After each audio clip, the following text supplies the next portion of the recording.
Hello campers and welcome to video 4 of my Albion Zodiac Tour. This is the third video, just to confuse you, of our Scottish trip, which was totally impromptu and no planning whatsoever. Well, we woke up on day 6 in the Linney Lochside Holidays camp, and with our fantastic views of the lakeside, and from there we actually set off south to go to Glencoe, and we got to Glencoe and found the tourist trap and decided that it wasn't really for us. Didn't really want to buy into all the Scottish heritage information there, and so we drove back to Fort William via Loch Leven, so the sort of the scenic route back, and this is really what we'd come for, was the scenery, the mountains, the lochs, and the open road. And we never set off with any intention to go and look at any historical sites. So after our detour to Glencoe, we actually ended up back in Fort William and did a little bit of shopping. We needed a couple of items from the town, and that is actually when I went and had a look at Fort William itself and took my drone footage that was on the previous video and showed you the only bit of what I call real wall at Fort William, and we actually headed off to Fort Augustus, which was our intention for the end of the day anyway. At Fort Augustus, we found a nice, well, it was a newly formed pitch at the side of the road. It hadn't quite been finished off, but was good enough for us. And so this is a panoramic view of Fort Augustus from above where the pitch was. The loch in the distance now is Loch Ness, and we pan round and see the I suppose the valleys from where we came up from Fort William, which was over in the southwest from here, which is that direction. And as we pan round again, as you can see, there are a few other campsites available and pitches where we could have found or gone to, but we were quite happy with this this new sort of temporary pitch. So the reason why I came to Fort Augustus was because of Saint Benedict's Abbey. So I sent my drone off over to Loch Ness, and as we come in here, just on the edge of Loch Ness is the old St. Benedict's Abbey. And the reason why I wanted to show you this, and I think you'll find that this is the better wall, as mentioned at the end of last video, is the footprint of the Abbey.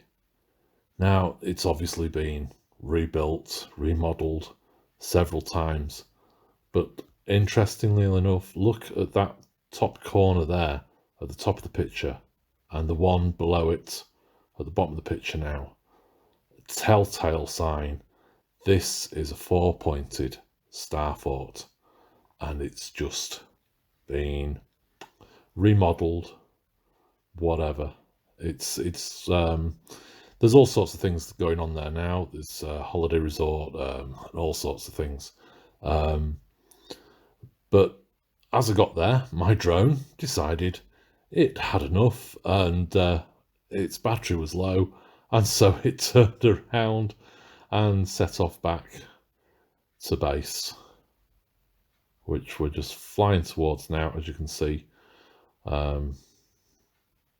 This was the pitch, the semicircular pitch at the bottom of the picture now, and as we come round, I'll do my usual corkscrew sort of descent and give it a little bit of a spin round. So it's Fort William off in the distance, and that was the road we came up, and this was the pitch.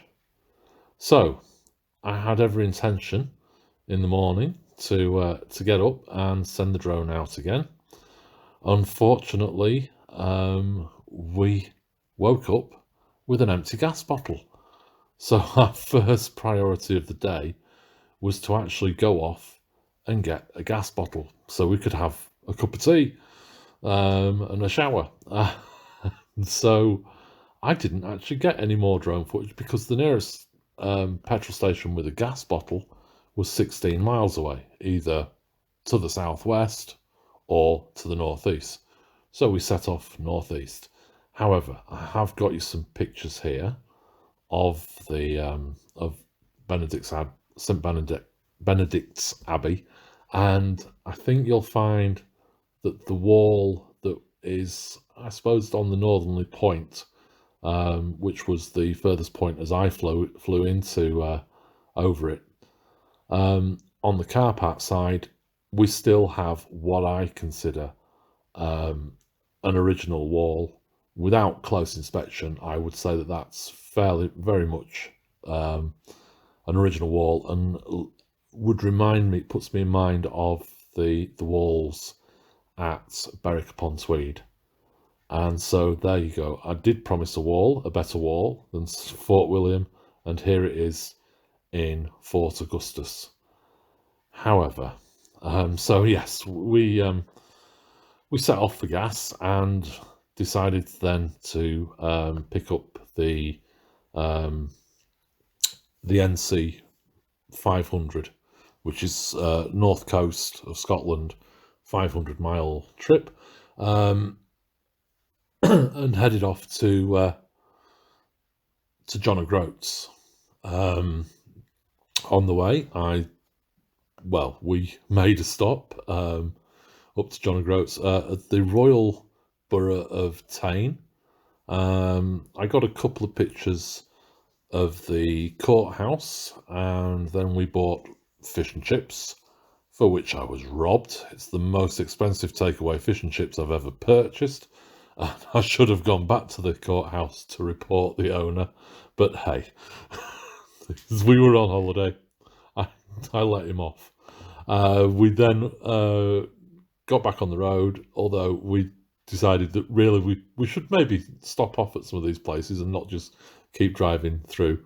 So a short time after, we stopped off at Golspie, if that's how you pronounce it, and I took a couple of pictures. There were some interesting buildings there, which I'm not going to go into.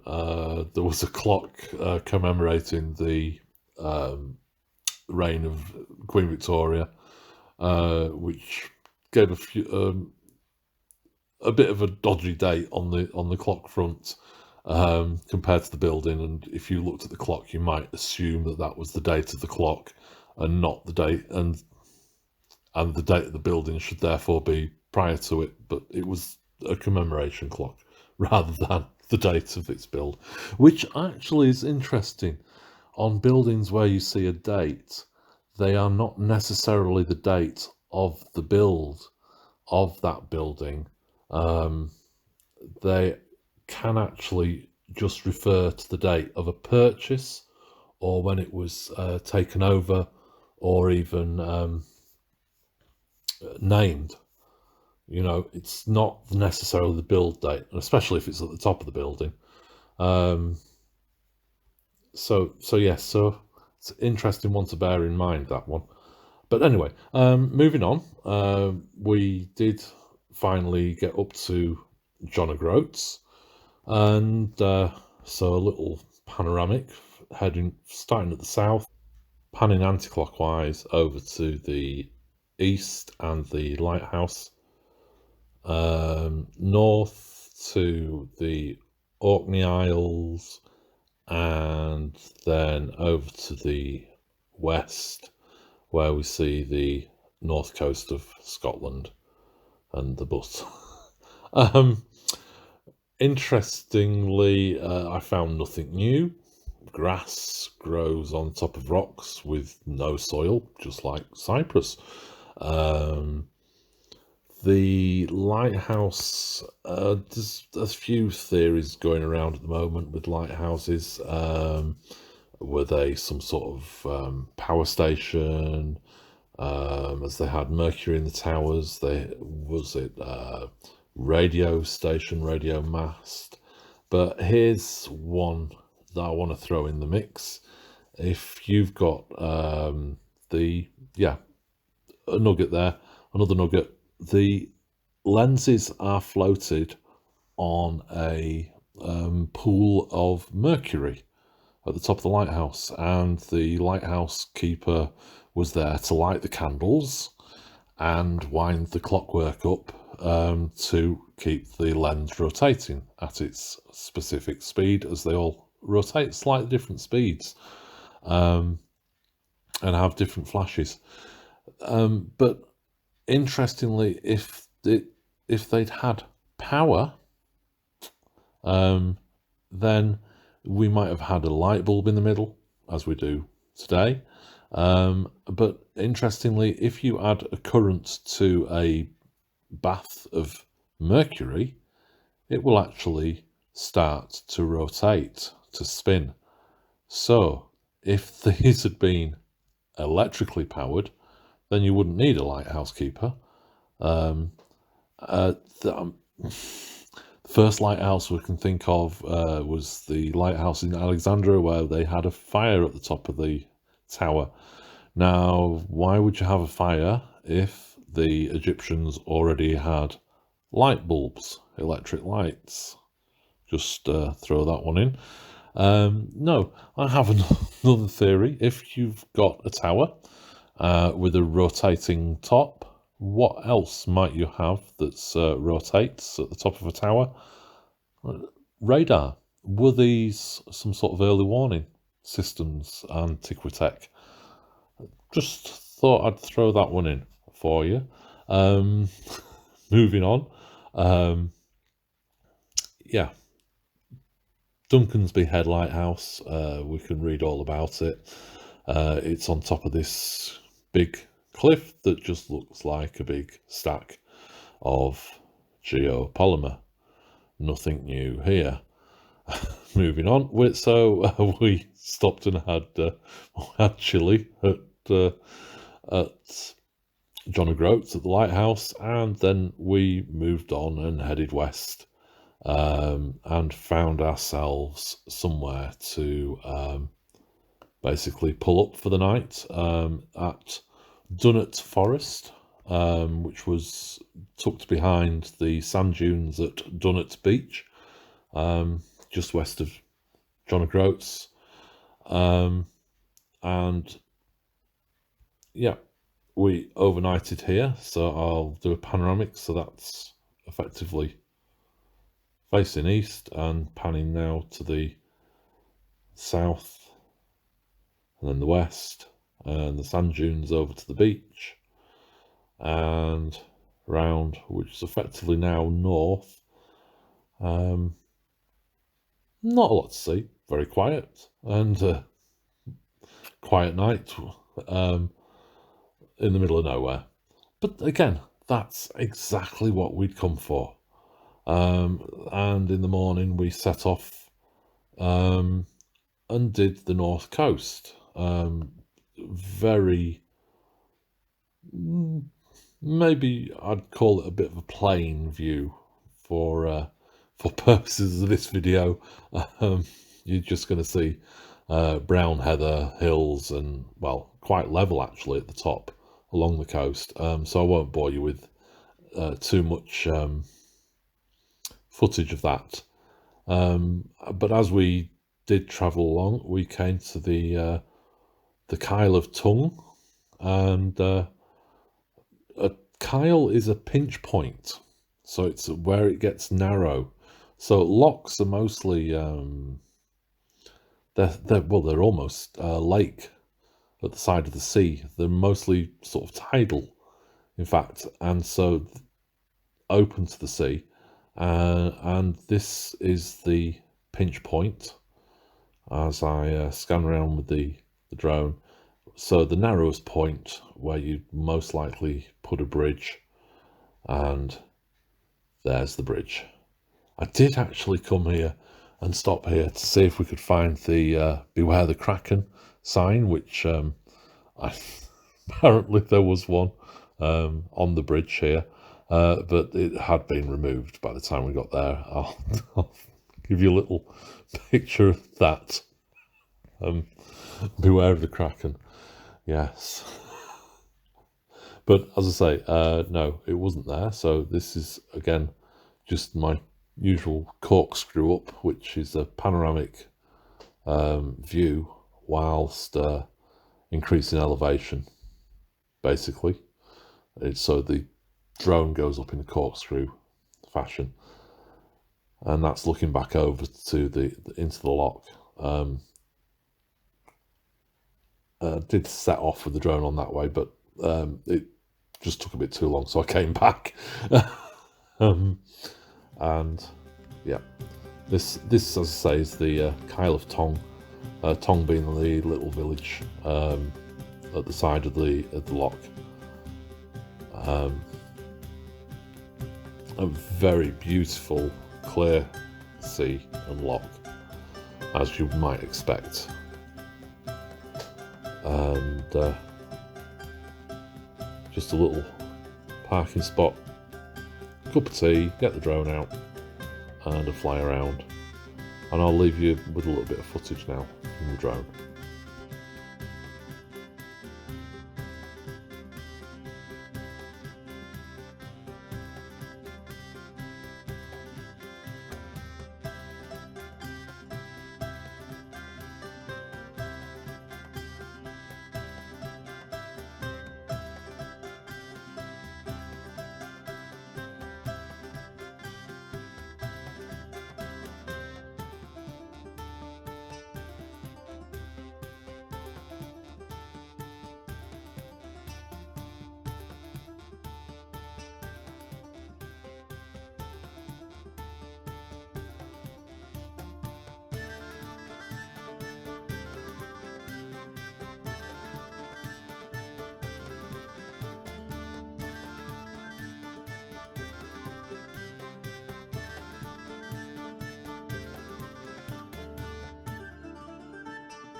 So as we headed off west, there wasn't much to stop off or look at.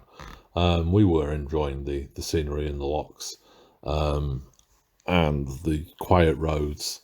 And as we passed through Lade, we towards Dunnottar, we stopped at the Caribbean beach, where for a cup of tea. Seemed to be quite a little popular stop-off point. A number of people arriving and leaving as we got there, and unfortunately the zip line wasn't open, so we couldn't zip line across the beach. Not entirely sure I would have wanted to, but hey ho. And so yeah, a little stop, cup of tea, and move on. And we headed off then to the most sort of like westerly point I could sort of get to, really, which was Kinloch Leven, Kinloch Bervie, and just north of there, literally 200 yards north of there, was Loch Clash, with campervan park up.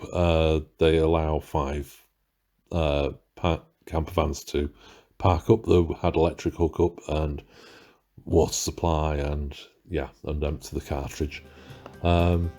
So this was the view from over Loch Clash, the quayside. I just found it quite peaceful and also very relaxing and fascinating.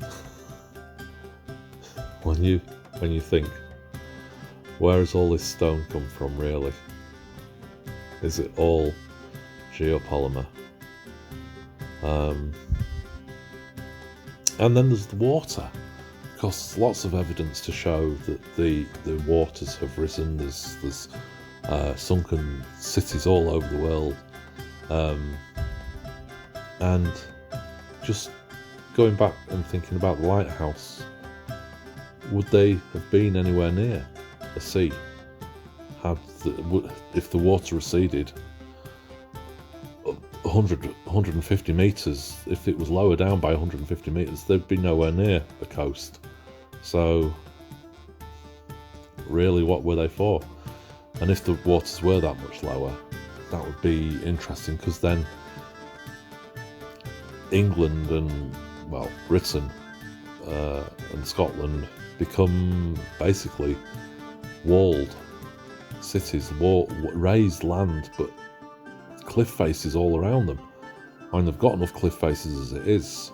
And yeah, I was, as we were driving along, I was thinking about this. I have this romantic idea that the land gradually rises up from the sea up to the mountains in the middle, and then it falls away and gradually goes back down to the sea. And driving around, there aren't that many places where it does that. You might get a bit of a beach, but then you get a cliff face behind it. You've got a vertical wall. The whole thing, the whole island, it's yeah, very daunting. I mean, the whole thing becomes fortified if you think of it like that.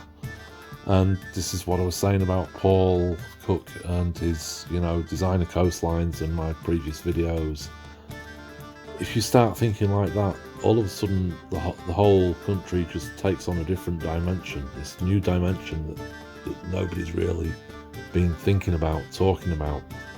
And yeah, I had a lot of time to think on these long drives through the countryside. Like I say, it was a bit of time to get away, to have a quiet time and to think.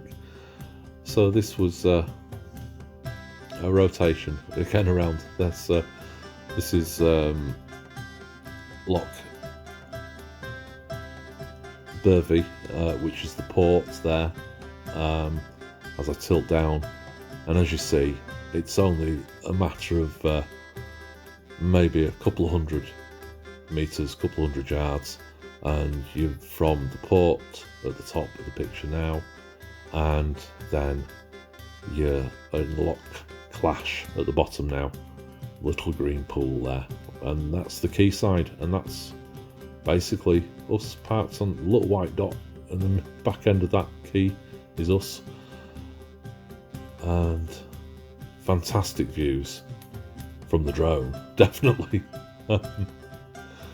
Relaxing views from the quayside, but fantastic panoramic views. And I mean, at this point, I'm above half the clouds in that picture. It's, I think I got up to the full maximum height. I can't remember whether that is that 500 meters now. I can't remember. But yeah, spectacular. See for miles from up there. It's it does bring a whole new perspective to wherever you are sending the drone up. So it's coming back down now, descending, and I'll leave you with that for a little bit, just as it does that.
So compare now, this is the panoramic from the quay on taken with my phone, just as a comparison. As I say, the views here very nice, very relaxing, and but with the drone just takes on a whole new dimension, a new aspect, I suppose is the word I need to use there. So this was day 9, and we had no alternative but to head south, and there wasn't a lot on the way to stop and point at and look at. However, we did stop at UnaPool. Now, apparently the pool of UnaPool refers to a homestead, I think. And so this was the homestead of Una's homestead, UnaPool. And we had an interesting view over the lochs to the rough spur and the blue-green spur, and in the middle, the milking pail. And it wasn't until you then look at the terrain on the maps that you suddenly realise that you are, in fact, looking at a giant spur, as in the knights of old, wearing their spurs.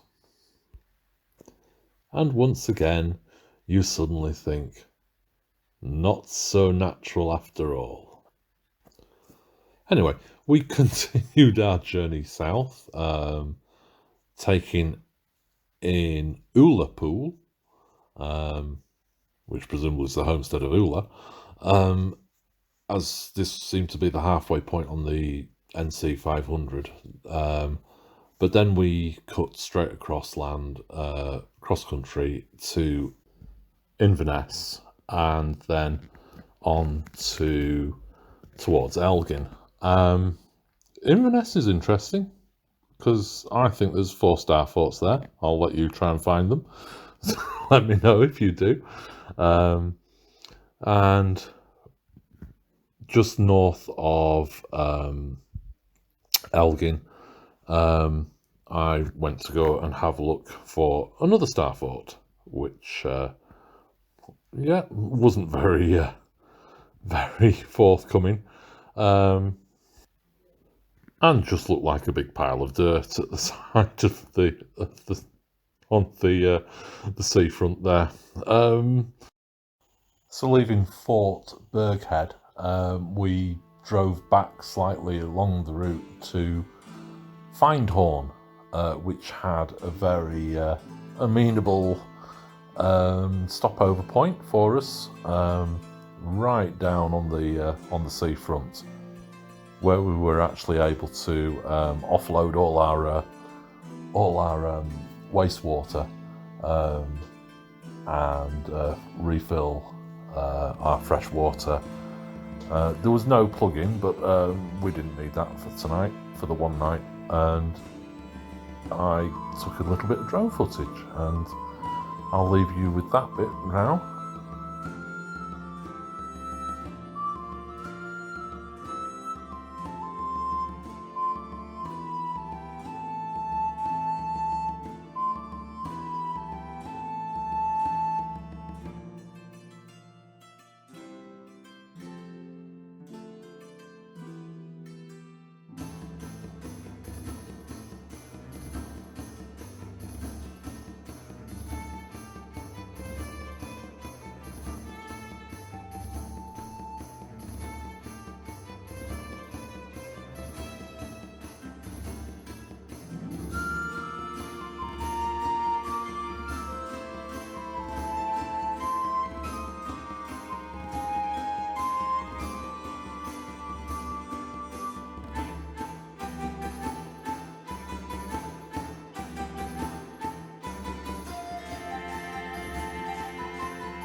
And after our night in Findhorn, day 10 was a race against the weather as we headed off over to Aberdeen over the tops.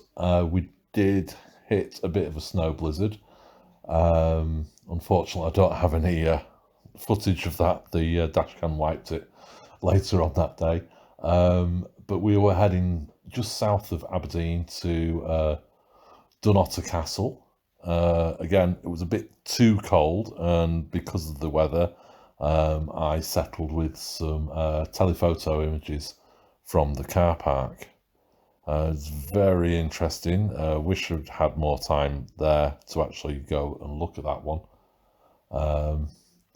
But we did pull in a bit further south, just above Gordon, and had lunch and watched the clouds getting ever closer, and then sped off south again.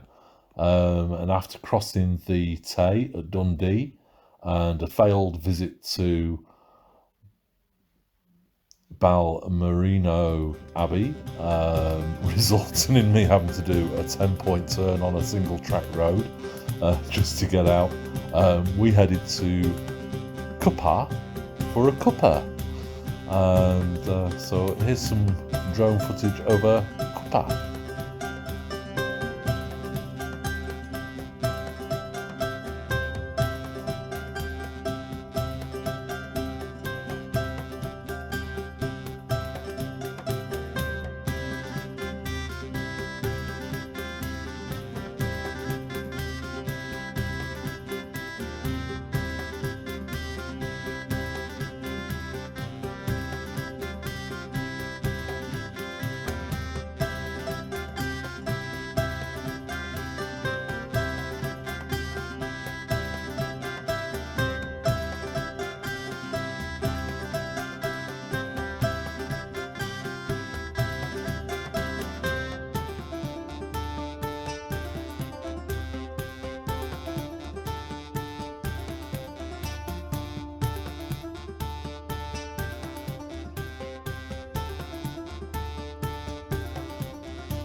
Heading south from Cupar, we looked for somewhere to stop overnight, rejecting Kinghorn, and in the end settling on Burnt Island as our stopover.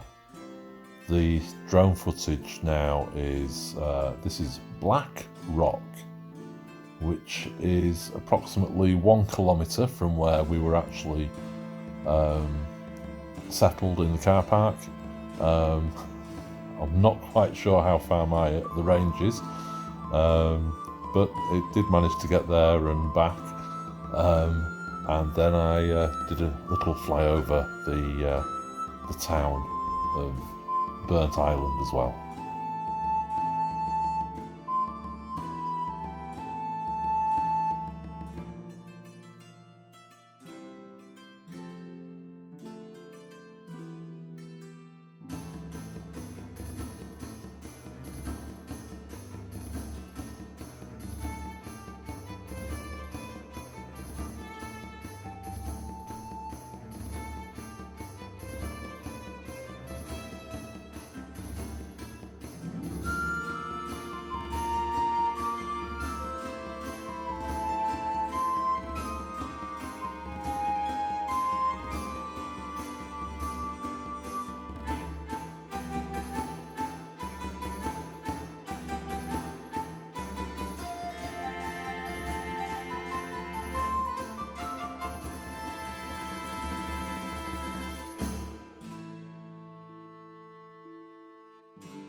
Day 11, we set off to go over the border, or past Hadrian's Wall, although that's well below the border, but hey ho. And avoiding motorways, took the A702 and then picked up the B7076 running parallel to the M6 down to Carlisle. Initially we had intended to stay overnight in Carlisle, and so we had a walk around the town, and a very interesting mural, and I did some drone footage too. I'll put up the pictures as well, and including the cross in Carlisle. As you know, my theory on crosses is very similar to star forts, and they're all measured in kilometres in the distance between the crosses of towns and cities around the UK.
On returning to the car park at Carlisle, it was then felt that we didn't actually want to stop in this car park overnight, as they locked the gates. Although this would have made it quite secure, it does sort of like restrict, you are stuck there should anything kick off or anything happen. So we headed off down the A66 and to a little town, a little village in fact, of Dufton. And being in the middle of nowhere, it was fairly dark when we got there, and so we settled down for the evening. And so day 12 started with a hike. It took me about 90 minutes to walk just over 4 kilometers, which is 2.5 miles, because I was ascending about 300 meters or 1,000 feet up on the Pennine Way. By the time I got to the point where I took some of these pictures, I was still 2 kilometers or 1.25 miles away from my final destination, but the wind was very strong up on the top. Obviously, I was right on the top of the hills now, on top of the Pennines, and it was very bitterly cold, and I felt that it wasn't going to happen today. And so I set off back down the Pennine Way and descended into the warmth of the valley, back to the van. However, I didn't see this as a failed or a wasted trip, because the one thing that was driven home was the scale of the landscape, and by not getting there just sort of hammered that home to me, really. And it's one thing to say how big something is, or to look on the map and to look at the actual, the LiDAR images, the all the terrain radar pictures. It's one thing to look at that, and it's another thing to have to go and walk it. But until you try and walk it, you will not grasp the scale. So, what was my goal? What had made me go to a little village in the middle of nowhere and walk the Pennine Way? High Cup Nick. And if you've been following it, or you watched the Behold Jerusalem series that I did, detailing the book by Graham K. Griffiths, you will understand the significance of this place. High Cup Nick is the point, the head of a 3.5 kilometre or 2.25 mile long gorge, which it's 300 meters, as I say, from sort of like top to bottom, which is 1,000 feet deep gorge, and it's shaped very straight and very angular, and it looks like a spearhead, or rather, it looks like a spearhead has just been thrust into the landscape.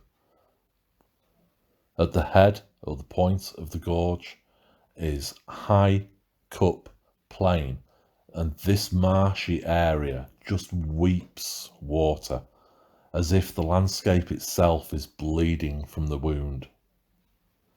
On leaving Dufton, I caught this view and stopped to photograph it. At this point, we are 8 kilometres or 5 miles from the head, the tip, looking straight up it.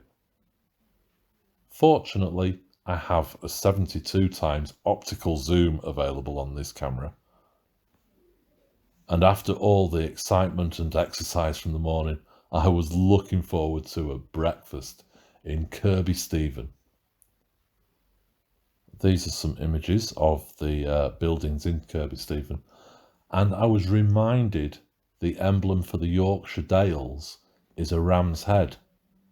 How apt I felt, as we were standing in Aries on the Albion Zodiac, and this, the Lamb of God, is also fitting that Yorkshire is often referred to as God's own county. After leaving Kirby Stephen, and after picking up a very sad looking bunny, we decided to call an end to our impromptu road trip, a drive of Scotland, and headed for the nearest junction of the M6 to set off back home. Our trip was never meant to cover such a vast distance, nor take in any tourist attractions. We simply set out for a drive and to enjoy the scenery. For anyone interested, I will do a best bits video from dash cam footage showing lochs and mountains, but remember, I've got at least 50 hours of video to go through and pick out the best bits for you. And there you go. Please like, subscribe and share my videos. Thanks.